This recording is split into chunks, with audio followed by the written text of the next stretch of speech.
ప్రభు అయిన యేసు క్రీస్తు నామములో దేవుని బిడ్డలందరికీ సమాధానము కలుగును గాక. ఆమేన్. పరిశుద్ధ గ్రంథములో ఒక శ్రేష్టమైన మాట తెలియపరుస్తాను. 112వ కీర్తనలో ఉంటుంది, యథార్థవంతుల వంశపు వారు దీవించబడతారు అని. మరి మనము అనేక సంవత్సరములుగా దేవుని కొరకు ఎదురు చూస్తూ ఉంటాం.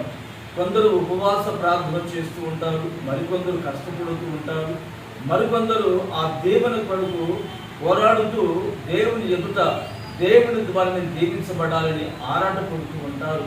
మరి ఈ రోజున నీవు ఏ దీవెన కావాలని కోరుతున్నావో నిశ్చయముగా నా యేసయ్య నీకు రావాల్సినటువంటి దీవెన నీ తల మీద నా ప్రభు నీ మీద కుమ్మరించును గాక. ఆమేన్. అయితే వాక్యం అంటుంది, యథార్థవంతుల వంశపు వారు మాత్రమే దీవించబడతారు.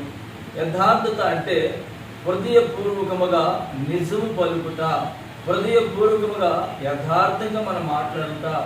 మనము కొన్ని సందర్భాల్లో ఎవరైనా దైవ సేవకు కనబడ్డారనుకోండి, గొప్పలకు వెళ్ళిపోయి గొప్పలుగా మాట్లాడే విధముగా మనం మాట్లాడుతూ ఉంటాం. కానీ ఆ మాటల్లో ఏ యథార్థత కనబడదు. యథార్థంగా మనం ఎప్పుడైతే హృదయపూర్వకంగా నిజము పలికే వారుగా ఉంటామో, మన జీవితాన్ని యథార్థంగా మనం ఎప్పుడైతే కాపాడుకుంటామో, అప్పుడు యేసయ్య మనను దీవించగలిగిన వాడు. పరిశుద్ధ గ్రంథంలో ఒక మాట తెలియపరుస్తాను. యోబు ఉన్నాడండి, అతడు చెడుతనమును విసర్జించిన వాడు, యథార్థమైన జీవితం కలిగిన వాడు. తన యొక్క యథార్థతను అతను విడిచిపెట్టలేదు. కనుకనే అతడిని యేసయ్య రెండంతలుగా అతను పోగొట్టుకున్న దానికంటే అధికముగా అతడు పొందుకున్నాడు.